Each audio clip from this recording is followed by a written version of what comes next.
امام بخاری نے نا فیصلہ کیا کہ نیشاپور میں جا کے مدرسہ بناتا ہوں۔ امام مسلم آپ کے شاگرد ہیں جنہوں نے مسلم شریف لکھی ہے، فرماتے ہیں جب نیشاپور امام بخاری آئے تو اتنا بڑا استقبال ہوا کہ میں نے اتنا بڑا استقبال دیکھا نہیں کبھی۔ امام بخاری نے وہاں مدرسہ بنایا، ہزاروں طالب علم آنے لگے، لیکن ایک منہ دیکھ دیکھ کے بندہ تھک بھی تو جاتا ہے نا۔ شروع میں بڑے ذوق سے لوگ آتے ہیں، پھر انہیں کمزوریاں نظر آنی شروع ہو جاتی ہیں۔ بچے سالن نہیں کھاتے، 4 دن ایک ہی روز کھانا پڑے تھے، پھر آہستہ آہستہ فرینڈ پہ بیٹھنے والے اینڈ پہ بیٹھنے لگ جاتے ہیں، ماحول بدل جاتا ہے۔ امام بخاری کے خلاف سازشیں ہونے لگیں۔ میں کسی عام آدمی کی بات نہیں کر رہا، پھر کہتا ہوں اس بندے کی بات کر رہا ہوں جنہوں نے قرآن پاک کے بعد وہ کتاب لکھی جسے امت نے سب سے صحیح کتاب بیان کیا۔ امام بخاری کے خلاف لوگ اتنے ہوئے، بادشاہ کو جا کے شکایتیں لگائیں، اور بادشاہ نے کہا آج کے بعد کوئی بخاری کے مدرسے میں درس میں حدیث پڑھنے نہ جائے۔ امام مسلم کہتے ہیں اتنا بڑا استقبال بھی میں نے دیکھا، اتنا بڑا استقبال میں نے کبھی نہیں دیکھا، اور وہ حال بھی میں نے دیکھا کہ امام بخاری پڑھانے والے تھے اور میں اکیلا پڑھنے والا تھا۔ ساری عمر یہ آٹا گد ہے، لکھاں کیتے نہیں پیڑے، اب وقت آیا ہی تے محمد بخشا کوئی نہیں ہو بیٹھا نیڑے۔ کدھر گئے عشق کے دعوے، کدھر گئے وفا کے جذبے، کدھر گئے وہ غلامی کی باتیں، کہاں گئے وہ لوگ جنہوں نے کہا تھا کہ ساتھ جئیں گے ساتھ مریں گے، تا دم آخری وفا کریں گے۔ چلے جاتے ہیں لوگ، معیار بدل جاتا ہے، سوچ بدل جاتی ہے، کہانیاں بنا لیتے ہیں، ذہن بنا لیتے ہیں۔ امام بخاری نے نیشاپور چھوڑ کر ارادہ کیا کہ میں بخارا چلا جاؤں، اپنے شہر۔ سنو یہ درد کی داستان ہے لوگوں، سنو، اس بندے کی بات کر رہا ہوں جس کا نام جپتی ہے دنیا۔ امام بخاری بخارا ہے، پھر بڑا استقبال ہوا، پھر بہت بڑا مدرسہ بن گیا۔ یہ وہ بندہ ہے جن کے بارے میں نبی پاک علیہ السلام فرماتے ہیں اسے میرا سلام کہنا۔ یہ وہ شخص ہے کہ شیخ ابو زید کہتے ہیں میں نے خواب دیکھی تو حضور نے فرمایا مجھے کب تک شافعی کی کتابیں پڑھتے رہو گے، میری کتاب کیوں نہیں پڑھتے؟ یا رسول اللہ صلی اللہ علیہ وسلم میں صدقے جاؤں، قربان جاؤں، میں لفظوں پہ بھارو جاؤں، سونے آپ کی کتاب کون سی ہے؟ فرمایا بخاری شریف پڑھا کرو، وہ میری کتاب ہے۔ جن کی لکھی کتاب کو میرے محبوب کہے میری کتاب ہے۔ بخارے میں بڑا استقبال ہوا، لیکن پھر بخارے کے سربراہ نے کہا، سردار نے کہا، خالد بن زہلی جو امیر تھا بخارے کا، امام بخاری کا تو خیال تھا میں اپنے شہر آ گیا ہوں، اس نے کہا جی میرے بچے کو گھر آ کے پڑھایا کریں۔ آپ فرمانے لگے یہ نبی پاک کی حدیثیں ہیں، میں نے رسوا نہیں کر سکتا، جہاں سارے لوگ بیٹھتے ہیں تیرا بچہ بھی وہاں بیٹھے۔ لوگوں کو پتہ ہی نہیں لوگ کس طرح کی سازشیں کرتے ہیں۔ اس نے کہا جی ٹھیک ہے میں اپنا بچہ بھیج دوں گا، پر جس وقت میرا بچہ کلاس میں ہو اور کوئی بھی نہ ہو، اکیلا ہو میرا بچہ۔ امام بخاری فرمانے لگے اگر کوئی اور آ کے کہے کہ میں نے بھی حضور کی حدیث سنی ہے تو میں کیسے منع کروں؟ ساروں کے بیچ بیٹھ کے پڑھے، یہ حضور کے دین کا فیض ہے، یہ بڑا وسیع ہے، جو آئے گا ملے گا۔ اس نے آپ کے خلاف فتوے لینے شروع کر دیے۔ ہاں ہاں جانے کب مار دے کوئی مجھے کافر کر کے، شہر کا شہر مسلمان بنا بیٹھا ہے۔ فتوے لینے شروع کر دیے، امام بخاری کے خلاف سازش ہوئی، حکم ہوا کہ بخاری تو بخارا چھوڑ جا، یعنی اپنے وطن سے نکل جا۔ اپنے وطن میں بے وطن ہو گئے امام بخاری، نیشاپور والوں نے نکالا تو بخارا آئے۔ اس نے حکم دیا تو امام بخاری بخارا سے نکلے، آنکھوں میں آنسو ہیں، لے سجنا اساں توڑ نہیں بائی، اساں جان دیتی رات تیرے۔ ارادہ کیا سمرقند جا کے ڈیرا لگاتا ہوں، حضور کی حدیثیں تو پڑھنی سننی ہے نا۔ یارو بڑی تکلیف میں آ جاتے ہیں کئی دفعہ دیندار لوگ، بڑی اپنے بھی کئی دفعہ اپنے بھی شکایت کر دیتے ہیں، اپنے بھی پیچھے پیچھے ہونے لگتے ہیں۔ اب یقین کریں کئی دفعہ دل کرتا ہے یار سارے باتیں کرتے تیری نہیں بنتی تھی، تو نہ کرتا۔ ایک عالم کہا کرتے تھے ایک دفعہ کہ کسی ماں کے بیٹے نے ماں کو تانا دے دیا تو ماں رو پڑی، اور کہنے لگی پتر درانیاں کہنیاں تے بندا سی، ننانا کہنیاں تے بندا سی، تو تے میرا اپنا سا۔ اور یہ اپنے کئی دفعہ اس طرح کی بات کرتے ہیں کہ وہ کانوں سے ٹکرا کے نہیں گزرتی، وہ تیزاب کی طرح رک جاتی ہے، چھلنی ہو جاتا ہے وجود کہ یہ اس نے کہا ہے، اس نے میرے اپنے نے امام بخاری بخارا سے روتے ہوئے نکلے، سمرقند جاتا ہوں، پتہ چلا کہ سمرقند جانے سے پہلے ہی کچھ لوگ کہہ رہے ہیں جی دیکھو ان کے اپنوں نے نہیں رکھا، پتہ نہیں کیا حال ہے۔ امام بخاری رستے میں ایک چھوٹی سی بستی تھی خرتنگ، وہاں رک گئے۔ سنو یارو، پھر کہتا ہوں اس بندے کی بات سنا رہا ہوں جو اس امت کو سب سے قیمتی کتاب دے گیا۔ امام بخاری خرتنگ میں تھے، 62 سال عمر، سفید داڑھی، رو پڑے، اللہ میں نے ساری زندگی تیرے نبی کی حدیثیں جمع کی ہیں، اے میرے مالک تیری زمین بڑی وسیع ہے پر بخاری پر تنگ ہو گئی ہے، میرے اوپر رحم کر دے۔ امام بخاری نے وہاں دعا فرمائی، دوپہر کو دعا فرمائی، شام کو بیمار ہوئے، رات کو وصال ہو گیا۔ لے او سجنا اساں توڑ نہیں پائی تے جان دتی رات تیرے، مجھے کہہ لینے دیں بے قدراں کچھ قدر نہ جاتی، او کیتی خوب تسلی ہو، دنیا دار پجاری زر دے کتیاں دے گل ٹلی ہو، او بک بک روسن اکھیاں تکیو ویکھ حویلی کلی ہو، تے کوچ نصیر اساں جدوں کیتی پھر پہ جانی تھر تھلی ہو، اور میرے مرنے پہ ہر سو شور مچ جائے گا، دیکھو گے کہنے الوداع سرکار خود تشریف لائیں گے۔ ایک بندہ کہتا میں نے رات کو خواب دیکھا کہ نبی پاک صحابہ سمیت کھڑے ہیں، کسی کا انتظار ہو رہا ہے۔ میں نے عرض کی سونیا میں قربان جاؤں، یہاں کیوں کھڑے ہیں؟ تو فرمایا بخاری آ رہا ہے۔ دنیا والے بھول جائیں پر جن کی بندہ نوکری کرے وہ کیسے بھول جائیں؟ اور ویسے بھی اگر مالک کو پتا ہو نا میرا خادم ٹھیک ہے، مالک اور غلام کا تعلق مضبوط ہو تو دنیا جو مرضی کہتی پھرے۔ میرا آپ سے مشورہ ہے کبھی بھی دین کے لیے کچھ کرو تو بندوں سے نام نیکی کی امید نہ رکھنا، اگر آپ کو اجر لینا ہے تو رب رسول اجر عطا کریں گے۔ وہ شخص کہتا ہے میں نے اٹھ کے دیکھا، میں نے اٹھ کے صبح پتہ کیا تو وہ وہی وقت تھا جب مجھے حضور کی زیارت ہوئی جس وقت امام بخاری کا انتقال ہو گیا۔ لوگوں نے آپ کو دفن کیا تو قبر کی مٹی سے خوشبو آنے لگی، لوگ تبرکن مٹی لے جانے لگے۔ سمرقند کے لوگ بارش نہیں ہوتی تھی، قحط پڑ گیا، سارے کٹھے ہو کے امام بخاری کی قبر پہ گئے تو اللہ نے بارش عطا فرما دی۔ اتنا بڑا آدمی لیکن بے قدراں کچھ قدر نہ جاتی۔ دو باتیں آپ نے اس گفتگو سے یاد رکھنی ہے، ایک تو بندوں سے اجر کی امید نہ رکھیں، یہ چھوڑ دیں کہ بندے واہ واہ کریں گے تو میں نے کام کرنا۔ آپ غریب کی مدد بھی کریں، آپ نیکی بھی کریں، آپ خیر بھی کریں، اداروں سے، مسجدوں سے، مدارس سے بھی پیار کریں، لیکن واہ واہ کی توقع بندوں سے، اور اگر رب اور رسول نے ایک دفعہ بھی واہ واہ کر دی نا تو پھر واہ بلے بن جائے گی، پھر کیا بات ہے۔ اور ویسے بھی جیڑیاں گڈیاں آپ ہی اڈیاں او نہ چڑھن اونچائیاں، وہی گڈیاں اونچیاں اڈیاں جڑیاں سائیاں آپ چڑھائیاں۔ اس لیے ایک بات تو یہ کہ اجر اللہ رسول سے امید، اور دوسری بات یہ یاد رکھ لیں کہ سونا وہی ہے جو سونے کی باتیں کرتا ہے، میٹھی بات اسی کی ہے جو مدینے والے کی حدیث بیان کرتا ہے۔ سرکار کی باتیں یاد رکھیں، سرکار کی باتیں کریں۔ یہ تلخ وقت چل رہا ہے، کڑوا وقت ہے، پر یارو باتیں میرے نبی کی یاد کرو، ان میں بڑا ہی مزہ ہے۔ اللہ تعالیٰ امام بخاری کے درجے بلند کرے اور اللہ تعالیٰ ہمارے حال پہ رحم کرے۔ کبھی 10 منٹ عادت ہو جائے نا دعا مانگنے کی علیحدہ سے رات کو، حضور نے فرمایا جو فرض نماز کے بعد دعا مانگے اللہ اس کی قبول کر لیتا ہے۔ نبی پاک صلی اللہ تعالیٰ علیہ وسلم نے فرمایا اللہ مسافر کی دعا قبول فرماتا ہے۔ حضور نے فرمایا اللہ مظلوم کی دعا قبول فرماتا ہے۔ حضور نے فرمایا بیمار سے دعا کراؤ اللہ اس کی دعا قبول فرماتا ہے۔ میرے نبی پاک نے فرمایا ماں باپ جب بھی اولاد کے لیے ہاتھ اٹھائیں، ویسے تے بلے شاہ تو آسمانی اڑ دیا ہی پھڑ دیں، جڑا گھر بیٹھا انہوں پڑھے ہی نہیں۔ حضور فرمانے لگے ماں باپ جب بھی اولاد کے لیے دعا فرمائیں اللہ ان کی دعا کو قبول کرتا ہے۔ آپ اپنا تعلق بنائیں، دعا کے ساتھ، عبادت کے ساتھ، مصلی کے ساتھ رشتہ بنائیں، استغفار پڑھیں۔ صلاح الدین ایوبی صلیبی جنگوں میں تھے، رات کو مسجد اقصیٰ میں نماز پڑھی تو پریشان تھے۔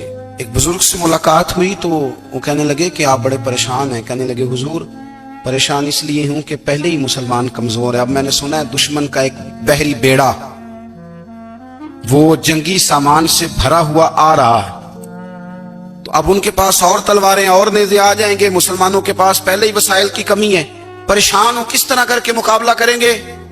یہ بات کہتے ہی صلاح الدین ایوبی نے بزرگوں سے کہا حضور آپ بھی دعا کرنا، دعا کی بڑی طاقت ہے۔ میرے نبی پاک نے فرمایا دعا مومن کا ہتھیار ہے، دعا مومن کا حضور نے فرمایا تقدیر کو سوائے دعا کے کوئی چیز نہیں بدل سکتی۔ دعا مومن کا ہتھیار ہے، یہ کافر کے پاس کوئی نہیں، یہ ہتھیار ہے مومن کا۔ اللہ کرے آپ کو سمجھ آئے، پھر سنیں، کئی بار کہہ چکا ہوں یہ ہتھیار ہے۔ کافر کے مقابلے میں جو تیرے پاس سب سے بڑا ہتھیار ہے وہ دعا ہے۔ دعائیں کرانی چھوڑ دی، کرنی چھوڑ دی، لینی چھوڑ دی۔ حضرت سیدنا انس بن مالک رضی اللہ تعالیٰ عنہ فرمایا کرتے تھے میں نے وہ رنگ دیکھا ہے جب حضور دعا مانگتے تھے اور حضور کی مقدس آنکھوں میں آنسو بھی ساتھ ہی بہا کرتے تھے، میں نے وہ انداز دیکھا۔ تو صلاح الدین ایوبی بزرگ سے کہنے لگے آپ بھی دعا کیجیے، اور خود رونے لگے اور سر سجدے میں رکھ کے رونے لگے، اور عشاء سے لے کر فجر تک روئے، خوب روئے۔ صبح وہ بزرگ آئے تو صلاح الدین ایوبی کا خوبصورت اور ہنستا ہوا چہرہ دیکھا، کہنے لگے آپ بڑے خوش ہیں، رات تو میں نے بڑے روتے ہوئے دیکھا تھا۔ تو کہنے لگے حضور وہ جو بحری بیڑا آ رہا تھا نا وہ پانی میں ڈوب گیا ہے، اب وہ نہیں آ رہا، ابھی خبر آئی ہے تو میں بڑا خوش ہوں۔ بزرگ کہنے لگے اٹھ سینے سے لگ، اور سن ایک بات، وہ بحری بیڑا پانی میں نہیں ڈوبا، وہ تیرے آنسوؤں میں ڈوب گیا ہے۔ وہ جو تو رات رویا ہے نا رب کریم کی بارگاہ میں تو وہ ڈوب گیا ہے۔ بھائی اپنا مصلے کا، عبادت کا، وظائف کا، اللہ کا سلسلہ اس کو مضبوط کرے، اپنی دعائیں کے تعلق کو مضبوط کرے۔ دعائیں بڑے انقلاب برپا کر دیتی ہیں۔ ہم تھوڑے نا جب سے خشک ہوئے ہیں نا، خشک، اور میری تو جماعت ہی صوفیاء کی جماعت تھی، ہم تو داتا علی اجمیری کی جماعت سے، ہم تو خواجہ اجمیری کی جماعت سے، ہم تو شیخ احمد فاروق سرہندی کی جماعت سے، ہم تو صوفیاء کی جماعت۔ ہماری جماعت نے بھی وہ تعلق جو ہمارے بزرگوں نے بنایا تھا۔ بزرگ اللہ کے قریب کیسے جاتا ہے؟ ہمارے یہاں نا بہت سارے لوگ کہتے ہیں جی نظر ہو گئی تو کام ہو گیا۔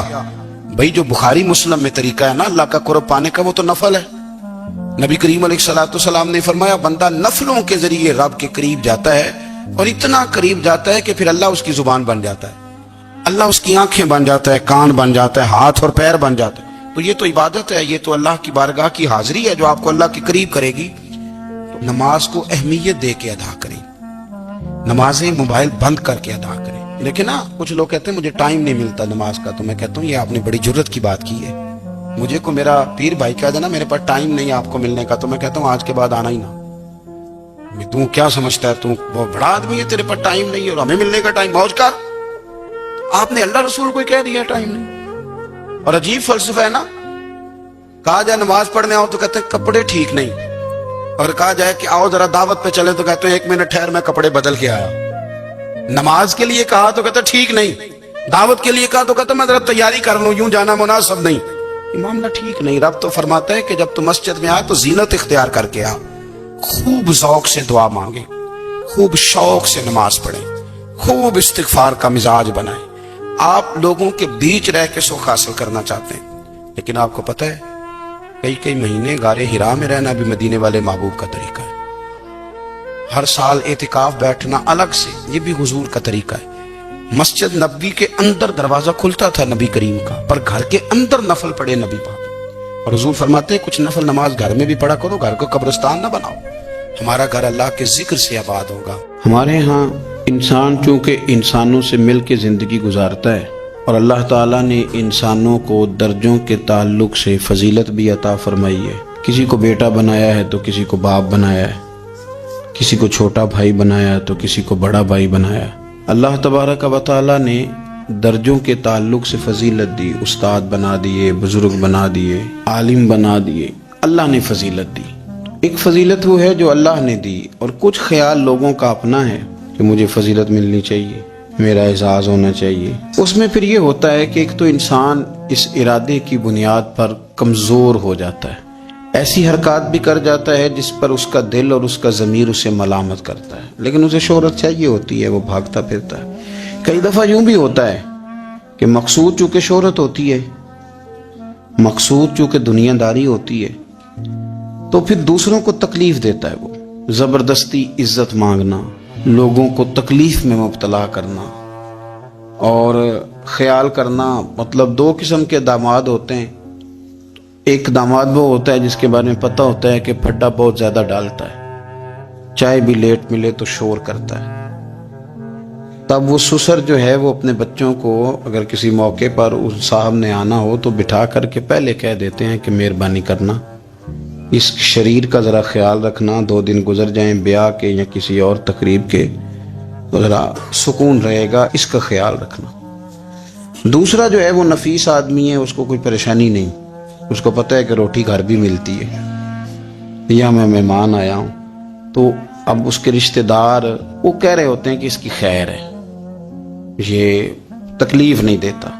اب یہ جو صاحب ہیں یہ کہتے ہیں جناب میں نے ہر چیز کھینچ کے رکھی ہوئی ہے، میں جاتا ہوں تو سب کچھ سیدھا ہو جاتا ہے۔ وہ بھائی آپ کے شر سے بچ رہے ہیں لوگ، آپ جو اذیت دیتے ہیں اس سے بچ رہے ہیں، آپ کو عزت نہیں دے رہے۔ عزت تو وہ دوسرے کو مل رہی ہے جس کے بارے میں کہا جا رہا ہے کہ یہ اچھا آدمی ہے، یہ تکلیف نہیں دے رہا۔ تو ہم نے عزت کے حصول کے لیے، شہرت کے حصول کے لیے، اپنا آپ دکھانے کے لیے اپنے آپ کو کمزور کرنا شروع کر دیا۔ بہت ساری جگہوں پر یوں محسوس ہوتا ہے کہ یہ آدمی شاید منت کرے گا اور شاید یہ ہاتھ باندھے گا کہ مہربانی کرو میرا بھی نام لے لو کسی طریقے سے، اور بڑے بڑے لوگوں کو یہ بیماری لگ جاتی ہے۔ اللہ تعالیٰ نے مالی طور پر، علمی طور پر قوت بخشی ہوئی ہے، اعزاز دیا ہے، لیکن وہ اس خوف کا شکار ہیں کہ میری عزت نہیں ہے، کچھ 4 بندے میرا نام لے لیتے نا۔ ایک حدیث پاک ہے، اس کو یاد رکھیں، نبی کریم علیہ وآلہ وسلم نے ارشاد فرمایا کہ جو بندہ دنیا میں شہرت کا لباس پہنے گا اللہ تعالیٰ اسے ذلت کا لباس پہنا دے گا۔ یہ بخاری مسلم کی حدیث۔ کیا مطلب ہے اس کا؟ کہ وہ جس رستے پہ چل رہا ہے نا کہ میں یہ کام بھی کروں تاکہ میرا نام ہو جائے، یہ کام بھی کروں میرا نام ہو جائے، فلانا بھی کروں تو میرا نام ہو جائے، چونکہ مقصود نام ہے، اس نے لباس پہن لیا ہے شہرت کا، ارادہ کر لیا ہے شہرت کا۔ مانا یہ کہ اس نے اپنے اوپر طاری کر لی ہے، جس طرح لباس پورے وجود پہ ڈھانپ لیتا ہے اس طرح اس نے شہرت اپنے اوپر طاری کر لی ہے، تو پھر رب اسے رسوا کر دے گا۔ دیکھیں میں آج جو بات خاص کر کے عرض کرنا چاہ رہا ہوں، میں یہ سمجھتا ہوں کہ اس میں زیادہ دینداروں کو ضرورت ہوتی ہے بچنے کی۔ ایک بندہ اس نے حج کیا ہی نہیں تو اس نے حفاظت کیا کرنی، لیکن جس نے حج کیا ہے اس نے اپنے حج کی حفاظت بھی کرنی۔ ایک صاحب یہ ہیں کہ جنہوں نے دین کا نام لیا ہی نہیں، اور ایک وہ صاحب ہیں جنہوں نے یہ کہا ہے کہ میں باشرہ ہوں، میں امامے والا ہوں، میں داڑھی والا ہوں، میں کرتے والا ہوں، میں فلاں صاحب ہوں۔ تو آپ بجائے اس کے کہ بغیر داڑھی والے پر طنز کر رہے ہیں، آپ نے اپنے آپ کو محفوظ کرنا ہے، ان چیزوں کی آپ نے حفاظت کرنی۔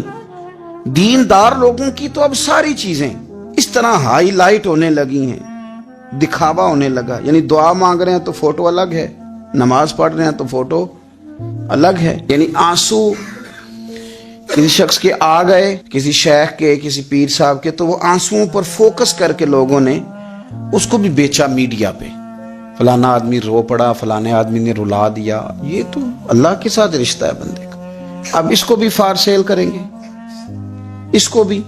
حضرت عمر فاروق رضی اللہ تعالیٰ عنہ مسجد میں تشریف لائے تو ایک صاحب بیٹھ کر بڑے زور سے رو رہے تھے، لوگوں کے بیچ اللہ کو منا رہے تھے، درد کی بات کر رہے تھے، سوز کی بات کر رہے تھے، اللہ معاف کر دے، اور تڑپ رہے تھے، اور مجمع بڑا تھا اور ہر آدمی پلٹ پلٹ کے انہی کی جانب دیکھتا تھا۔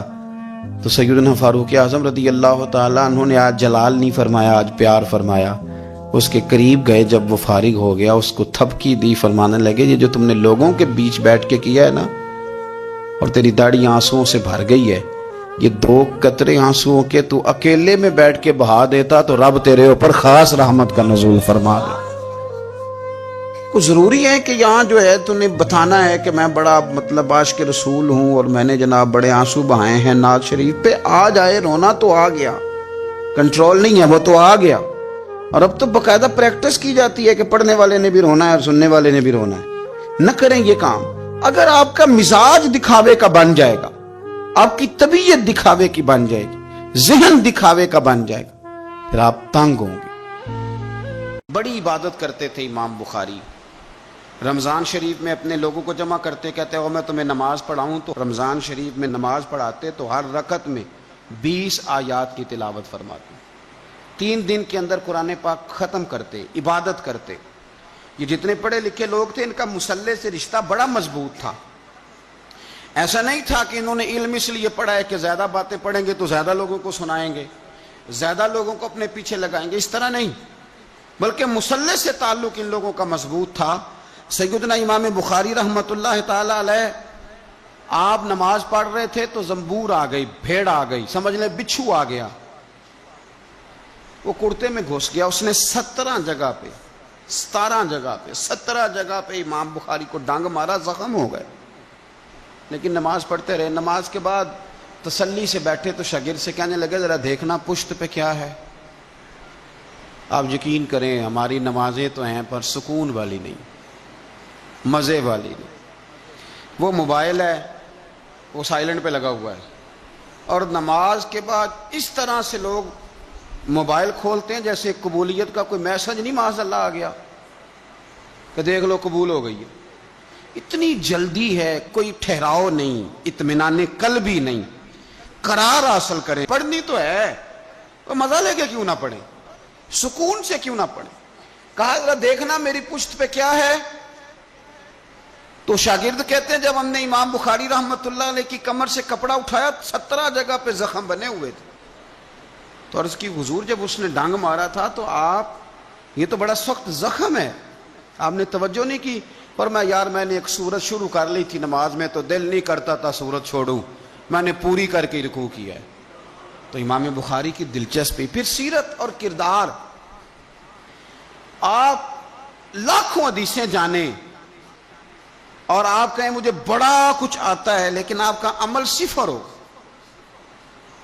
نہ اخلاق ہو، نہ سخاوت ہو، نہ دیانت ہو، تو اس کا ذائقہ کیا رہا؟ یہ تو پھر طوطے کتنا، طوطے کو بھی لفظ یاد کرا دیے جائیں تو وہ بھی یاد کر لیتا ہے۔ امام بخاری رحمۃ اللہ تعالی علیہ، آپ کو اللہ نے کردار عطا فرمایا تھا، سیرت۔ آپ فرمایا کرتے تھے ایک گناہ میں نے نہیں کیا اور مجھے امید ہے اللہ سے جب میں ملاقات کروں گا تو رب اس کے بارے میں مجھ سے سوال بھی نہیں کرے گا۔ جناب وہ کون سا؟ فرمانے لگے میں نے رب کریم کے کسی بندے کی کبھی غیبت نہیں کی، اس کی پشت کے پیچھے بیٹھ کر کبھی اس کی چغلی، یہ بڑا میلا کچیلا کام ہے، میلا کچیلا، آپ یقین کریں۔ اور اس طرح بندے تھوڑی دیر کے لیے آپ کے حمایتی بن جاتے ہیں لیکن مختصر ٹائم کے لیے، یہ میرے تجربے سے آپ کو بتا رہا ہوں۔ آپ کسی بندے کے خلاف تھوڑی دیر کے لیے بیٹھ جائیں، اور بہت سارے لوگوں کو نا یہ بڑا کام آتا ہے، یہ کام وہ کرتے ہیں انہیں کام آتا ہے، ان کو پتہ ہوتا ہے کہ کس کے خلاف میں بات کروں گا تو یہ بندہ راضی ہوگا، اس کا کون مخالف ہے۔ وہ تھوڑی بات چھیڑی، اس نے بھی چھیڑی، پھر جرانہ لگ گیا۔ جو آپ کے ساتھ بیٹھ کر کسی کے خلاف باتیں کرتا ہے وہ سب سے پہلے آپ کے خلاف شروع کرے گا، وہ آپ کو استعمال کرے گا، ٹیشو پیپر سے زیادہ آپ کچھ نہیں ہے اس کے لیے۔ کبھی بھی اس طرح کا رویہ نہ بنائیں، مثبت رہیں، آپ کا فائدہ ہوگا۔ اور غیبت چونکہ مردہ بھائی کا گوشت کھانا ہے تو آپ کے اندر یا آپ کے ذہن کو بڑا خراب کرتی ہے، بے سکون کرتی ہے۔ آپ اللہ تعالیٰ اپنے بندوں سے بڑا جلد راضی ہو جاتا ہے، وہ اپنے بندوں کو بہت زیادہ مشقت میں نہیں ڈالتا، وہ اپنے بندوں سے اپنی نعمتوں کا بدلہ نہیں چاہتا، بہت سخت مشقت والی عبادتیں نعمتوں کے بدلے نہیں چاہتا، وہ بڑی جلدی رحم فرماتا ہے۔ ماں پیار کرتی ہے اپنے بچے سے لیکن وہ ناراض بھی ہو جاتی ہے بعض چیزوں پہ، بعض معاملات اس کا دل بھی دکھاتے ہیں، بعض جگہ وہ رو کے یہ بھی کہتی ہے کہ تو نے میری محبت کا کوئی نتیجہ نہیں مجھے دیا، میری ساری کمائی تو نے ضائع کر دی۔ والد بہت ساری جگہوں پہ ناراض ہوتا ہے، شکوہ کرتا ہے، کہتا ہے میری بیماریوں کی، پریشانیوں کی، بڑھاپے کی، کمزوریاں کا سبب بیٹے تو ہی بن گیا، یہ ساری تکلیفیں تو ٹھیک ہو جائیں تو میری شاید عمر بھی بڑھ جائے، صحت بھی ٹھیک ہو جائے، میں زیادہ دیر جوان رہ سکوں۔ ناراض ہوتے ہیں ماں باپ، اسی طرح ماں باپ راضی بھی ہو جاتے ہیں، وہ بڑی جلدی راضی ہو جاتے ہیں۔ میں اکثر کہتا ہوں کہ والد کو راضی کرنے میں 5-7 منٹ لگ جاتے ہیں، اماں تو 1.5-2 منٹ میں راضی ہو جاتی ہے، ابا جی کو 5-7 منٹ لگتے ہیں، کئی دفعہ کہنا پڑتا ہے، کوئی دلائل دینے پڑتے ہیں، لیکن والدہ کے لیے تو کچھ بھی نہیں، آپ نیرا جا کے پیروں میں بیٹھ ہی جائیں، کچھ بھی نہ کریں، آپ پورا روئیں، نہ رونے والا منہ ہی بن جائے تو اماں تو نرم ہی نرم ہے، جس وقت جو مرضی آپ کرا لیں ہو گیا۔ اللہ تبارک و تعالی بلا مثال و بلا تشبیہ سمجھانے کے لیے عرض کرتا ہوں، اللہ بھی بعض معاملات میں اپنے بندوں سے ناراض ہو جاتا ہے، وہ کہتا ہے میں تکبر کرنے والوں کو پسند نہیں کرتا، وہ کہتا ہے فسادی پسند نہیں ہیں، وہ فرماتا ہے کہ راہوں میں کجی کرنے والے پسند نہیں ہیں، وہ فرماتا ہے کہ بدعہدیاں کرو گے تو میں صبح قیامت تم سے سوالات کروں گا۔ اللہ تبارک و تعالیٰ بہت ساری چیزوں کو ناپسند کرتا ہے، ناراض ہو جاتا ہے، بلکہ نبی پاک صلی اللہ تعالی علیہ وسلم نے فرمایا تم بات کرتے کرتے کوئی ایسا جملہ بول دیتے ہو کہ رب اتنا ناراض ہوتا ہے کہ تمہیں پتہ بھی نہیں ہوتا، تمہارے لیے جہنم کا فیصلہ کر دیتا ہے۔ اس لیے پہلے تولو پھر بولو، خود اپنے لفظوں کی تو تم پہرے داری کرو نا کہ میں کیا کہہ رہا ہوں۔ کوئی ایسا جملہ، کوئی ایسی بات وارث شاہ مان کری نہ وارثاندہ، کوئی ایسی بات نہ تمہاری زبان سے نکلے۔ اور حضور یہ بھی فرماتے ہیں کہ اس کا دوسرا پہلو بھی ہے، بعض اوقات تم بات کرتے ایسا جملہ کہتے ہو وہ اتنا راضی ہوتا ہے کہ تمہارے لیے جنت کا فیصلہ فرما دیتا ہے۔ مسلمان کو اب یہ حکم ہے، اس ساری گفتگو کا نتیجہ یہ ہے کہ وہ اپنے جذبات پر، خیالات پر، نگاہوں پر، زبان پر، کانوں پر تھوڑی توجہ دے، بے لگام نہ بنے، بے ترتیب نہ بنے، جو طبیعت میں آئے کر نہ گزرے، تھوڑا سا نہ سوچے سمجھے اور تھوڑا سنبھل کے چلے، کبھی ان کاموں کی طرف نہ جائے جن سے رب ناراض ہو جاتا ہے، ان کاموں کی طرف بڑھے جن سے اللہ راضی ہوتا ہے۔ میرے نبی پاک صلی اللہ تعالی علیہ وآلہ وسلم نے ارشاد فرمایا، بعض احادیث میں لفظ یہ ہیں کہ اللہ اپنے بندوں کو دیکھ کے مسکراتا ہے جو اس کی شان کے لائق ہے۔ جس ترتیب سے ہم مسکراتے ہیں، جس ترتیب سے ہم روتے ہیں، جس ترتیب سے ہم کسی بات کا اظہار تشکر کرتے ہیں، خدا ان باتوں سے پاک ہے۔ اب بہت ساری حدیثوں میں آیا کہ وہ مسکراتا ہے، تو کیا مطلب ہے مسکرانے کا؟ تو علماء تفسیر نے لکھا ہے مسکرانے کا مطلب یہ ہے کہ وہ بڑا ہی راضی ہوتا ہے اپنے بندے سے، بڑا راضی ہوتا ہے، یہ مطلب ہے۔ ایک تو مسکرانے کا مطلب یہ کہ وہ بڑا راضی ہو گیا، وہ مسکرا دیا اپنے بندے پہ۔ اور ایک اس کا معنی خود نبی پاک صلی اللہ تعالی علیہ وسلم نے بیان فرمایا، مسند امام احمد بن حنبل میں حدیث ہے، حضور سید عالم علیہ السلام سے صحابہ نے پوچھا، یا رسول اللہ شہید تو بڑے لوگ ہوتے ہیں، شہیدوں میں افضل کون ہے؟ تو اللہ کے حبیب علیہ السلام فرمانے لگے، وہ والا بندہ جو ڈٹ گیا تھا کافروں کے مقابلے میں، وہ ہلا نہیں، پوری طرح ڈٹ کے جو لڑا وہ شہداء میں افضل ہے۔ حضور فرماتے ہیں وہ جنت کے بالا خانوں میں سیر کرے گا اور رب اسے دیکھ کے مسکرائے گا، رب اسے دیکھ کے مسکرائے گا، اللہ تعالیٰ مسکراتا ہے اسے دیکھ کے۔ اور اگلے جملے میں حضور نے وضاحت کر دی، فرمایا جب رب دنیا میں کسی پر مسکراتا ہے نا تو اس کا معنی یہ ہے کہ قیامت میں پھر اللہ اسے حساب کوئی نہیں لے گا۔ جس پر اللہ دنیا میں مسکرا دیا اس سے کوئی حساب، تو وہ کام ڈھونڈنے چاہیے نا جس سے اللہ مسکرائے۔ ویسے کبھی ہم ایسا کرتے ہیں کہ نہیں کہ کسی کو راضی کیا جائے؟ یہ کام ہم کرتے ہیں کہ ہماری کمپنی کا جو سربراہ ہے وہ ہم سے راضی رہے، جس ادارے میں ہم پڑھاتے ہیں اس ادارے کا بڑا ہم سے راضی رہے، یہ کرتے ہیں ہم۔ اس کے لیے کچھ نہ کچھ ہیلے بہانے ہم کرتے ہیں، برادری، قبیلہ، علاقہ، بستی، لوگ کسی طریقے سے ہمارے ساتھ مطمئن رہیں، کرتے ہیں نا یہ سارے کام۔ اس میں تھوڑی مشکل بھی ہمیں آتی ہے لیکن کرتے ہیں، کیا کریں۔ گھر میں بھی کئی دفعہ ایسا ماحول بنانا پڑتا ہے۔ چلیں ایک اور میٹھی مثال دیتے ہیں، زیادہ سمجھ میں آئے گی۔ چھوٹا بچہ خوش رہے، آپ اس کے لیے محنت نہیں کرتے، وہ چھوٹا ہے، اس کو خوش کرنا فرض ہے ابا پہ، لیکن وہ کہتا ہے کہ میں نے موٹر سائیکل لینا ہے، چھوٹا ہے چلا ہی نہیں پائے گا، تو ابا پھر اسے راضی کرتا ہے، کہتا ہے بیٹے چھوٹا سائیکل لے لے، چل میں تجھے اڑانے والا جہاز لے دیتا ہوں۔ مقصود کیا ہے کہ اس کو ناراض نہیں کرنا، یہ روئے نہ، اس کا دل نہ ٹوٹے۔ ہو یارو سنو نا میں کیا کہہ رہا ہوں، اگر چھوٹے بچے کے لیے وہ چیزیں ڈھونڈتے ہو، میرے ابا جی نا اپنے نواسے کے لیے کھلونا لے کے آئے تو بچہ بڑا ہی کھیلا تو ابا جی کہنے لگے لو پیسے پورے ہو گئے، میرے بچے کو پسند بڑا ہے نا، پیسے پورے کر چھڑے نے، دیکھو نا جی کتنا اس کو راضی ہوا ہے۔ تو انسان کیا کرتا ہے کہ کوشش کرتا ہے چھوٹا بچہ بھی ناراض نہ ہو، تو وہ چیزیں وہ ڈھونڈتا ہے کہ اس کو کیا پسند ہے، چاکلیٹ لے جاؤں، فلاں چیز لے جاؤں، آئس کریم لے جاؤں۔ تو ایک بچے کے لیے، گھر کے لیے، سربراہ کے لیے اتنی محنت کرتے ہو، تو وہ کام بھی ہمیں ڈھونڈ کے تلاش کرنے چاہیے نا جس سے رب راضی ہوتا ہے۔ اللہ راضی ہوتا ہے. بتاؤں وہ کون کون سے کام ہیں؟ نبی کریم صلی اللہ تعالی علیہ وسلم نے ارشاد فرمایا 3 لوگ ہیں جنہیں دیکھ کے رب مسکراتا ہے. یا رسول اللہ صلی اللہ علیہ وسلم وہ کون کون سے؟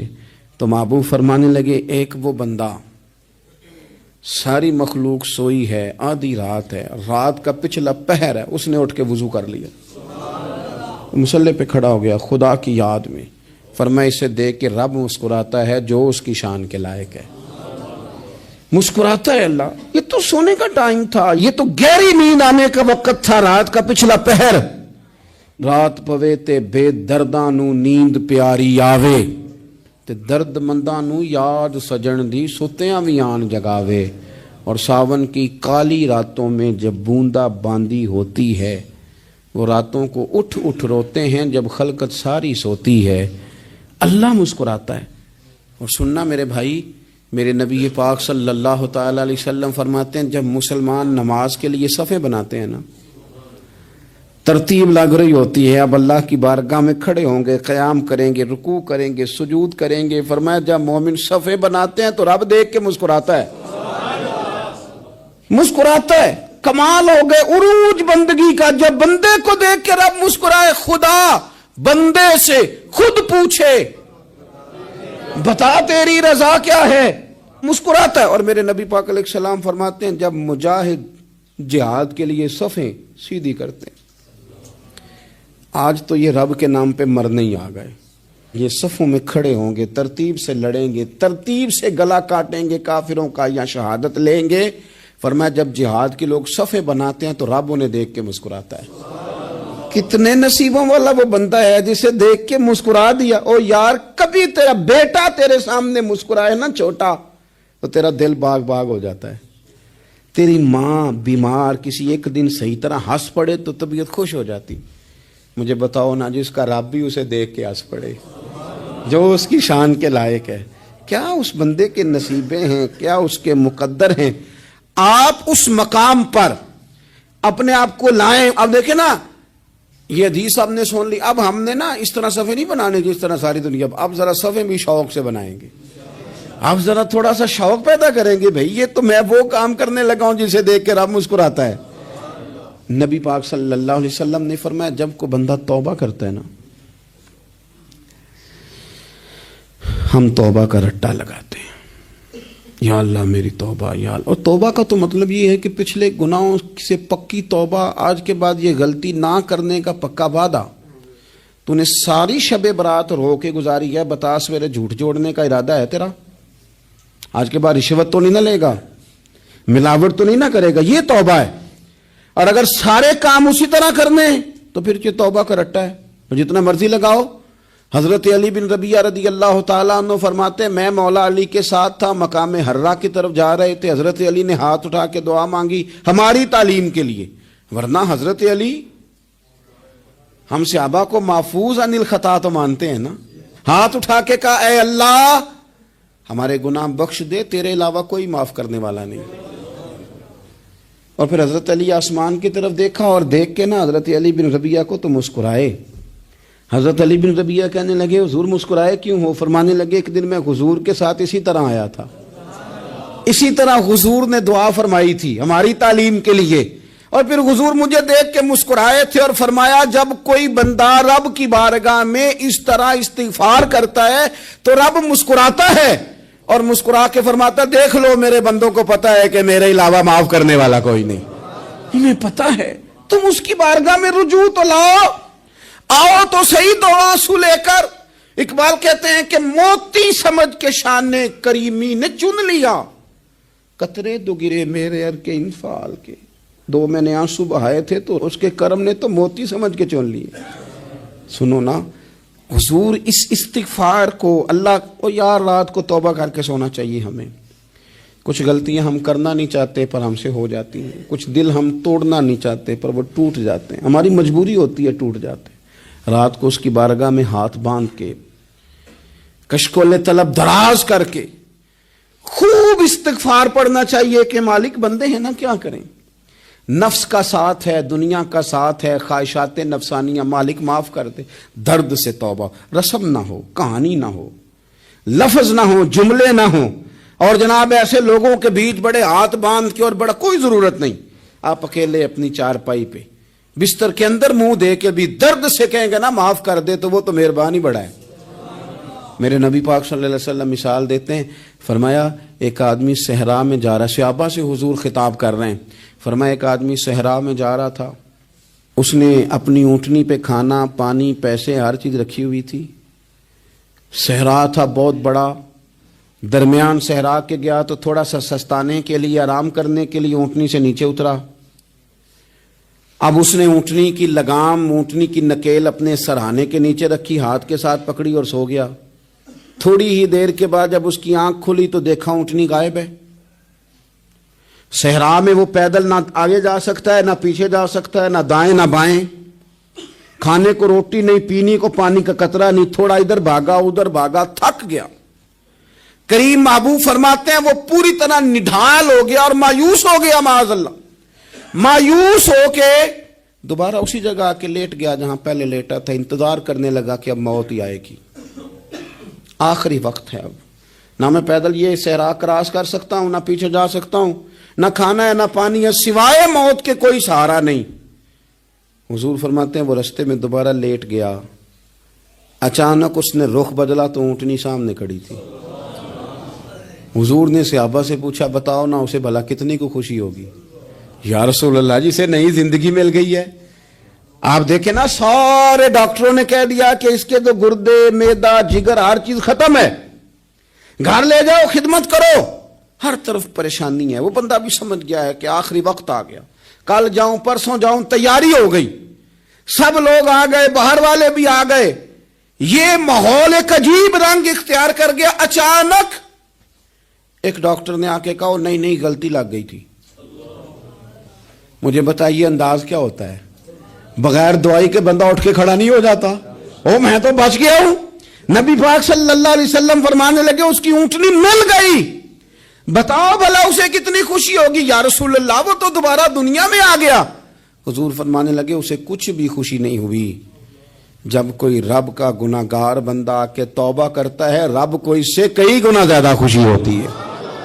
میرا بندہ آ گیا ہے، میرا بندہ آ گیا ہے، میرے گھر آ گیا۔ اس نے آنسو بہائے ہیں، اس نے کہا اللہ میں تیرا ہی ہوں، تیرا ہی رزق کھاتا ہوں، تیری ہی زمین پہ رہتا ہوں، تیرے نام سے میری سانسیں چلتی ہیں۔ وہ آ گیا۔ فرمایا اس اونٹنی والے سے زیادہ رب کو خوشی ہوتی ہے جب گناہگار آ کے توبہ کرتا ہے۔ گناہگاروں کے آنسو اس کی بارگاہ میں بڑے مقبول ہیں، لیکن ہم رسم ادا کرتے ہیں، توبہ نہیں کرتے۔ ہم اپنے آپ کے ساتھ دھوکہ کرتے ہیں، جھوٹ بولتے ہیں۔ ہم بندہ کوئی ناراض ہو جائے تو ہمیں کو نہیں نیند آتی، اس کے گھر چلے جاتے ہیں۔ ہم اپنے سارے رشتوں کو تعلقات کو مینٹین کر کے رکھنے کے عادی ہیں۔ ہمیں پتہ ہے کہ وہاں میں نہیں جا سکا تو بیٹا بھیجتا ہوں، فلاں شادی پہ میں نہیں جا سکا تو بھتیجا بھیجتا ہوں، بھائی بھیجتا ہوں، ہر تعلق کا ہم نے خیال رکھا کوئی روٹھ نہ جائے۔ لیکن کمال ہے نا، یہ نہیں سوچا کہ اگر رب روٹھ گیا تو جب وہ روٹھ جائے نا تو سارے رشتے بھی بندے کے پاس موجود ہوں تو کوئی کارآمد نہیں ہوتا، پھر کروڑوں روپیہ جیب میں ہوں تو ڈاکٹروں کی دوائیاں اثر نہیں کرتی۔ وہ روٹھ جائے تو پھر انسان اس طرح سے پھسلتا ہے کہ بڑے بڑے اس کے پاس دروازے ہوتے ہیں پر کسی جگہ اس کا ہاتھ نہیں لگتا۔ خدا را خیال کریں، دنیا روٹتی ہے تو روٹھ جائے، رب رسول ناراض نہ ہونے پائیں، اس کا خیال کریں۔ حضور فرماتے ہیں وہ مسکراتا ہے، اسے خوشی ہوتی ہے جب کوئی اس کا بندہ اس کی طرف رجوع کرتا ہے۔ میرے عزیزو، رسول پاک صلی اللہ تعالی علیہ وسلم نے ان لوگوں کے تذکرے کیے جنہیں دیکھ کے رب مسکراتا ہے۔ ہم نا گناہگاروں پر بھی فتویٰ دینے میں جلدی کرتے ہیں اور نیکی پر بشارت دینے میں بھی جلدی کرتے ہیں، حالانکہ یہ ہماری ذمہ داری نہیں۔ پتہ نہیں اللہ تعالیٰ کس کو کب توفیق توبہ دے کے اپنے قریب کر لے، لیکن بڑی جلدی ہے، بڑی جلدی فتویٰ دینے میں۔ اور یہ فتویٰ صرف مفتیوں کا نہیں رہ گیا، یہ میری طرح کے آپ کی طرح کے ڈھیروں لوگ ہیں جنہوں نے جیبوں میں فتوے ڈالے ہوئے۔ بھئی آپ نے کیوں ذمہ داری لے لی ہے جنت میں داخل کرنے کی اور نکالنے کی؟ یہ تو میرے رب کریم کا کرم ہے، وہ جس کو چاہے جب چاہے جتنا چاہے عطا کرے۔ لیکن کچھ لوگ نا بڑے پکے ہو گئے ہیں کہ شاید جو میں سوچ رہا ہوں وہی درست ہے. کبھی کبھی کچھ چیزیں عجیب بھی ہوتی ہیں، لہذا خدا کی رحمت پر بھروسہ کر کے بات کرنی چاہیے. اپنی مرضی کے فتوے نہیں داغنے چاہیے. وہ دیکھو جی فلانا بندہ یوں کر رہا ہے، آپ کو پتہ ہی نہیں پوری بات کا، آپ کو علم ہی نہیں پوری بات کا. حضرت بہاءاللہ نقشبند بخاری رحمت اللہ علیہ فرماتے ہیں میں حج کرنے گیا تو وہاں میں نے ایک آدمی کو کروڑوں کا کاروبار کرتے دیکھا تو میرے دل میں خیال ہے یہاں بھی اللہ اللہ کرنی چاہیے تھی، دنیا داری کر رہا ہے. لیکن فرماتے ہیں حج سے فارغ ہوئے تو میں نے دیکھا وہی بندہ سارا کچھ رب کی بارگاہ میں خیرات کر رہا ہے اور سینکڑوں غریب حاجی ہیں جن کو پورے خرچے دے رہا ہے. تو میں نے وہی اپنی سوچ سے توبہ کی کہ میں کہاں تھا. بڑی جلدی کھڑے نہ ہو جائیں. حضرت حسن بصری رحمت اللہ تعالیٰ علیہ ارشاد فرماتے ہیں کہ میں دریا کے کنارے گیا تو وہاں میں نے ایک شخص کو دیکھا، وہ اپنی ایک خاتون کی گود میں سر رکھ کے بیٹھا اور قریب ایک بوتل بھی پڑی ہے. میرے دل میں معاذ اللہ خیال آیا کہ دیکھو کس انداز میں ایک عورت کے ساتھ یہ ہے اور پاس بوتل بھی پڑی ہے، جانے شراب ہے. کہتے میں سوچ ہی رہا تھا کہ اچانک ایک کشتی آ رہی تھی دریا میں. وہ ہج کو لے کھائے، کشتی میں 4-5 لوگ تھے، وہ دریا میں ڈوبنے لگے. وہ آدمی تیزی سے اٹھا، دریا میں چھلانگ لگائی، پہلے ایک کو نکالا، پھر دوسرا نکالا، پھر تیسرا نکالا. ایک بندہ رہ گیا، کہنے لگا حضور مجھے تو آپ نے گناہگار سمجھا ہے، میں تو بڑے غلط انداز میں یہاں بیٹھا ہوں، آپ نے جو سوچا چلیں گے چوتھا بندہ آپ نکالنا ہے. کرے نا یہ کام بڑے بھولے بھالے بڑے اللہ والے، ریاض آپ کو بس ہم ہی جانتے ہیں. اتنی جلدی فتویٰ. حضرت حسن بصری فرماتے ہیں میں پشیمان ہوا، میں نے کہا مجھے تیرنا نہیں آتا، تو دیر نہ کر چوتھا ڈوب نہ جائے. کرتے اس نے چھلانگ لگائی، چوتھا بھی نکال لایا اور کہنے لگا حضرت آپ نے جلدی کی سوچنے میں، یہ بی بی میری ماں ہے اور یہ سرکے کی بوتل ہے. ہم ماں بیٹے کا یہ مشغلہ ہے کہ یہ وہ جگہ ہے جہاں آ کے لوگ مسافر اترتے ہیں اور یہاں سے کسی کا گھر 100 میل ہے، کسی کا 200 میل ہے. ہم صبح سرکہ کھجوریں روٹیاں لے کے یہاں آتے ہیں، مسافروں کی نوکری کرتے ہیں، کوئی پریشان ہو تو مدد کرتے ہیں. حضرت خواجہ حسن بصری فرماتے ہیں میں نے معافی مانگی، ان سے بھی مانگی، رب سے بھی مانگی. انہوں نے مانگ لی نا، بزرگ تھے، پر ہم کو نہیں تیار مانگنے کو. ہم ہر وقت بدگمانیاں، وہ فلانے جرم کرتا تھا، میں اسے اب کیسے نیک مان لوں. بھئی اب وہ نمازی ہے، خدا کے گھر آتا جاتا ہے، اب اللہ کی بارگاہ میں حاضر ہوتا ہے. جب رب نے معاف کر دیا تو بھی سوچ بدل جا. سنیں حضور کیا فرماتے ہیں. نبی پاک صاحب اللہ صلی اللہ تعالی علیہ وسلم فرماتے ہیں، مسند امام احمد بن حنبل دیکھیے، فرمایا رب اس وقت بڑا ہی مسکرائے گا جب قاتل بھی جنت میں جائے گا، مقتول بھی جنت میں جائے گا. یا رسول اللہ مقتول تو گیا، یہ قاتل کیسے چلا گیا؟ حضور فرماتے ہیں جائے گا اور رب مسکرائے گا جو اس کی شان کے لائق ہے. یا رسول اللہ کس طرح؟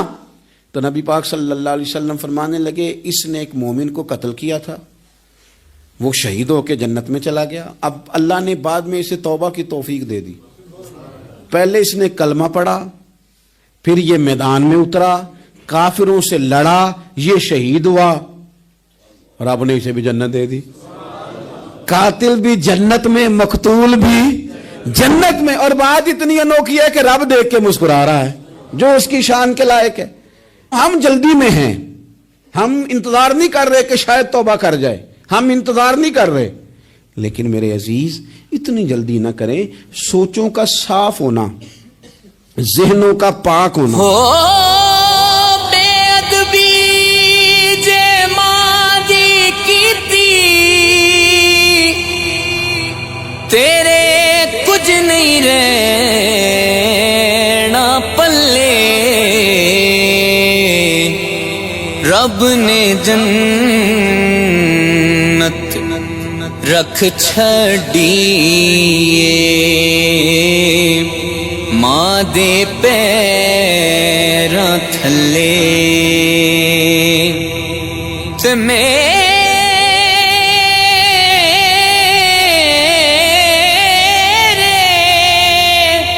میرے آقا نے فرمایا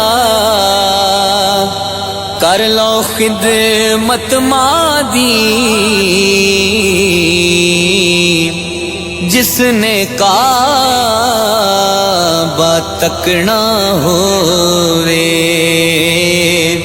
او تک لوے صورت ماں دی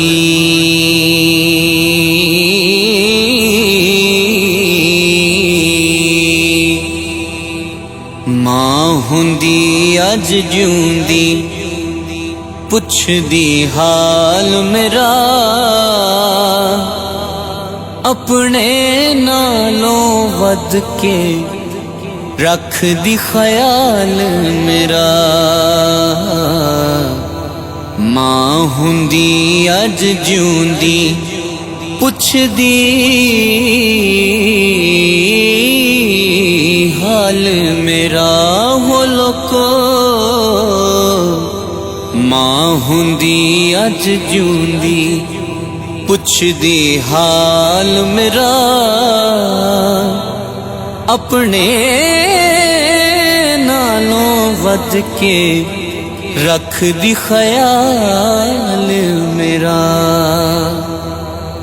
ماں دے پیراں نوں چم کے سینے ٹھنڈ پاوندا ہے ماں اور لوگوں کے بارے میں گمان کا اچھا ہونا. آپ کسی نفسیات کے ڈاکٹر کے پاس چلے جائیں, اسے کہیں ٹینشن بڑی ہے. میں ان کے مضامین پڑھتا رہتا ہوں, وہ سب سے پہلا سبق آپ کو یہ پڑھائیں گے کہ اچھا سوچا کریں. اچھا سوچنے سے بندہ تندرست رہتا ہے. کس سے بندہ تندرست رہتا ہے؟ ہیں جی, واقعی. یعنی اس والے پڑوسی کے بارے میں بھی اچھا سوچنا ہے گھر میں, اس والے کے بارے میں بھی, چھوٹے بھائی کے بارے میں بھی اچھا سوچنا ہے, اور بڑے کے بارے میں بھی اچھا ہی سوچنا ہے. یعنی اپنی برادری قبیلے کے بارے میں بھی اچھا سوچیں, جو قبیلے کا نہیں اس کے بارے میں بھی چلیں تھوڑا سا اچھا سوچ لیں. اپنے بارے میں تو اچھا سوچا ہے بڑا. میں کہتا ہوں کہ ہم اپنی غلطیوں سمیت اپنے آپ سے بڑا پیار کرتے ہیں, اور دوسرے کی ایک غلطی نظر آ جائے تو ہمیں گھین آنے لگ جاتی ہے. آپ جلدی نہ کریں, مالک نے موقع دیا ہے بندوں کو, نہ وہ کسی کا رزق چھین رہا ہے, نہ سانسیں چھین رہا ہے, وہ اپنی زمین پہ چلنے بھی دے رہا ہے, رہنے بھی دے رہا ہے. تو جب اس نے موقع دیا ہے آپ بھی تھوڑا موقع دیں. اللہ بڑا کریم ہے, دروازے کھولے گا, اس کے بندے اس کی بارگاہ تک پہنچیں گے.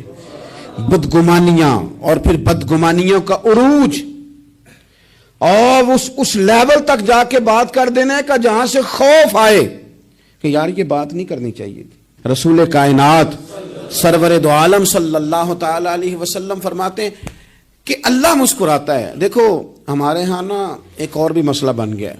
میں نے کچھ لوگوں کو نا پکا, میرے پیارے ہیں, محبت ہے مجھے, تو میں چونکہ آپ میری کلاس ہیں, میں مشاہداتی اور تجرباتی باتیں بھی کر لیتا ہوں, اسی کی روشنی میں کئی دفعہ گفتگو بھی تیار کرتا ہوں. کچھ لوگوں نے نا پکا ذہن بنا لیا یہ کہنے کا کہ ہاتھ بڑا تنگ ہے. پکا آپ جس وقت پوچھ لیں ان کا ہاتھ اور بڑا ہی زیادہ تنگ ہے. آپ یقین کریں, بہن کا جو خامند ہے وہ کہہ رہا ہے جا حصہ لے کے آ, تیرے بھائیوں کی کمائی تو نہیں, تیرے ابا کی ہے, لے کے آ. وہ بیچاری اس کی منتیں کر رہی ہے, کہتی ہے اگر جاؤں گی نا تو وہ کہیں گے حصہ لے جا, آج کے بعد ہمارے گھر نہ آنا, میرا دروازہ نہ بند کرو, مہربانی کرو. اور بھائی سے بات کرتی ہے تو کہتا ہے ہاتھ ہی بڑا تنگ ہے, جب ٹھیک ہوگا تو دے دوں گا. نہ کریں یہ ظلم. ہمارے اپنے تڑپتے رہتے ہیں اور ہماری دولتیں اندر پڑی رہتی ہیں.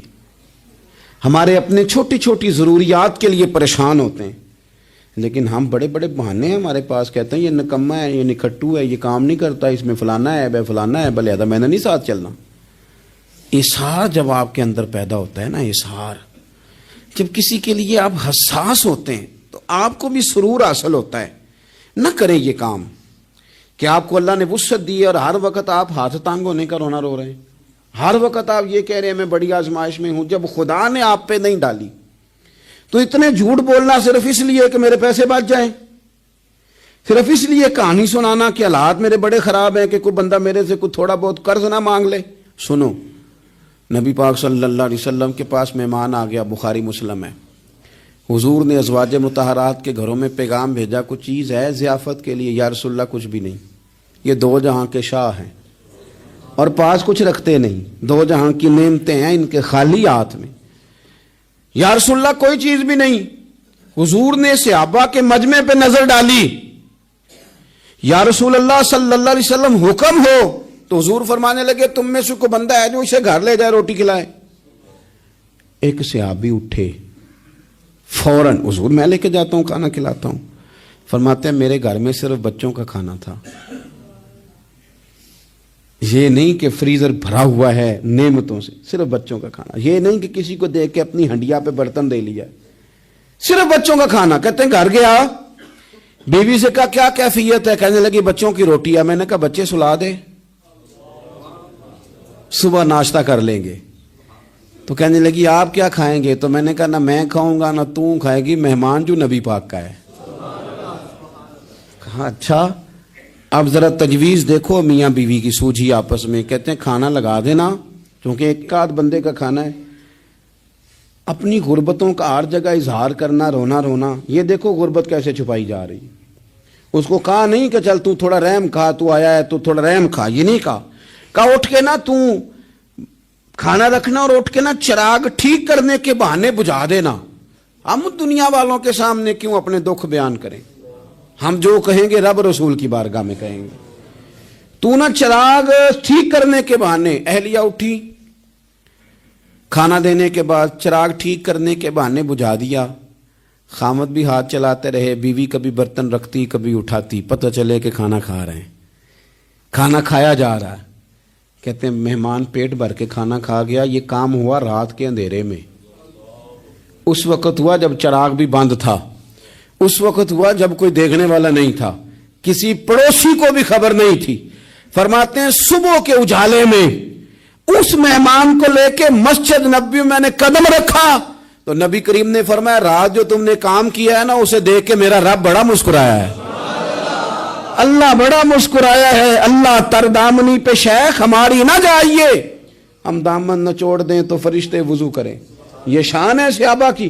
نبی کریم علیہ السلام نے فرمایا رب رات مسکرایا تیرا یہ انداز دیکھ کے, اور اس نے قرآن نازل کیا وَيُؤْثِرُونَ عَلَىٰ أَنفُسِهِمْ وَلَوْ كَانَ بِهِمْ خَصَاصَةٌ. کچھ لوگ وہ ہیں جنہیں بڑی بھی ضرورت ہو تو دوسروں پر اثار کر دیتے ہیں, قربانی دے دیتے ہیں. رب مسکرایا ہے, اندر پیسے رکھے ہوئے ہیں, اندر پیسے رکھے ہوئے ہیں, اور بہن آ کے منت کر رہی ہے کہ بھائی حالات بڑے خراب ہیں, تھوڑی سی مہربانی کر. تو کہتے ہیں بہن پردہ ہی ہے بس, کیسے بتاؤں تجھے حالات, تجھے کیا بتاؤں کام کتنی مشکل سے چلتا ہے, یہ پردہ یہ بس. بہرحال اگر تو نے کہا ہے نا 50,000 تو میں زیادہ نہیں کوئی 20 کو دے دوں گا تجھے, وہ بھی خاصی نیکی کر کے, وہ بھی بتا سکھا کے. رات اماں پہ علیحدہ سے احسان چڑھاؤں گا, ابا پہ علیحدہ سے چڑھاؤں گا کہ تمہاری بیٹی کے ساتھ تعاون کر رہا ہوں, سارے علاقے کو ویسے ہی بتاؤں گا. اور وہ غریبنی بیچاری 20,000 لے کے گھر گئی ہے, پہ سفارشیں کر رہی ہے کہ مہربانی کرو. میں نے ایسے بھی دیکھے ہیں جو پہلے بیوی کو پکڑاتے ہیں تو دے, اس لیے کہ پھر وزیر اعظم تو ڈنڈا نکال لے گا تو بڑا مشکل ہو جائے گا پھر گھر میں رہنا, لہذا وہ یہ تو آگے لگ. یہ کیا لہجہ ہے آپ کا؟ یہ تو کسی کو بھی دیں تو چھپا کے دینے کا حکم ہے, کسی کو بھی دیں تو ہمیں حکم یہ ہے کہ سیدھے ہاتھ سے دینا ہے, الٹے کو خبر. اور یہ جو بالکل ہی اپنے ہیں ان پر تو پردہ پوشی آپ کے لیے ویسے ہی ضرورت تھی. میرے عزیز رب مسکراتا ہے. میرے نبی پاک علیہ السلام نے یہ اعمال ہمیں بتائے جن پر اللہ مسکراتا ہے, خوش ہوتا. اور بعض لوگوں کو حضور نے نامینیٹ کیا. حضرت سعد بن معاذ رضی اللہ تعالیٰ عنہ عظیم صحابی تھے. یہ وہ خوبصورت صحابیاں جن کے جنازے کو کندھا میرے نبی پاک نے عطا فرمایا, حضور نے کندھا عطا فرمایا. کمال ہو گئی. نرخ بازار محبت کا انوکھا ہی ہو گیا, خود خریداروں میں شامل آ کے مولا ہو گیا. حضور نے کندھا دیا. حضرت سعد بن معاذ رضی اللہ تعالیٰ عنہ کا جب جنازہ اٹھا ان کی والدہ رو پڑی, بڑے درد سے روئی. ماں تھی نا, ان کی آواز جب حضور تک گئی تو نبی پاک نے فرمایا آنسوؤں کو روک لے, آواز کو کم کر لے. تیرے بیٹے کی تو جب روح پرواز ہوئی ہے تو رب مسکرایا ہے. جس کے آنے پہ رب راضی ہو مسکرا دے جو اس کی شان کے لائق ہے. یہ تو وہ لوگ ہیں کہ جن کے جانے پر نا رب, وہ کسی نے کہا تھا کہ میرے مرنے پہ ہر سو شور مچ جائے گا, دیکھو گے میرے مرنے پہ ہر سو شور, تمہیں پتہ چل جائے گا جب ہم جائیں گے. میرے مرنے پہ ہر سو شور مچ جائے گا, دیکھو گے. اور کہنے الوداع سرکار خود تشریف لائیں گے. اور درویش کہنے لگے بعد مرندے مکھڑا میرا ہو جاوے جے تازہ، پھر سمجھ لینا محبوب میرے نے آن پڑے ہے جنازہ، اور عاشق کا جنازہ ہے ذرا دھوم سے نکلے اور محبوب کی گلیوں سے ذرا گھوم کے نکلے۔ فرمایا کہ ان کے تو جانے پہ رب کریم، اور حضور نے ایک دعا بھی دی۔ حضرت ابو طلحہ، حضرت طلحہ رضی اللہ تعالیٰ عنہ صحابی تھے، ان کا وصال ہو گیا تو حضور نے دعا بھی دی۔ فرمایا یا اللہ جب میرا طلحہ آئے نا تو اس سے مسکرا کے بات کرنا، یہ تجھ سے مسکرا کے بات کرے جو تیری شان کے لائق ہے۔ تو اللہ تعالیٰ غائب درجے راضی ہوتا ہے۔ ایک دفعہ پھر بات دہراتا ہوں، جو میدان میں ڈٹ کے شہید ہو رب اسے دیکھ کے مسکراتا ہے جو اس کی شان کے لائق۔ جو توبہ صحیح کریں، سچی کریں، رب انہیں دیکھ کے مسکراتا ہے جو اس کی شان کے لائق ہے۔ جو نماز کے لیے صفیں بنائے رب انہیں دیکھ کے مسکراتا ہے۔ جو جہاد کے لیے صفیں بنائے رب دیکھ کے مسکراتا ہے۔ جو لوگ صبح پچھلے پہر اٹھ کے عبادت کریں رب انہیں دیکھ کے مسکراتا ہے۔ اور جو کبھی کبھی بھوکے رہ کے دوسروں پر قربان کر کے اثار کر دیں رب انہیں دیکھ کے مسکراتا ہے۔ بہت بڑی فضیلت ہے۔ اللہ ان سارے کاموں میں سے کسی ایک کام پہ ہمیں بھی لگا دے تاکہ یہ بڑی فضیلت اللہ تعالی ہم گناہگاروں کے حصے میں بھی فرما دے۔ آخر دعوانا ان الحمدللہ رب العالمین۔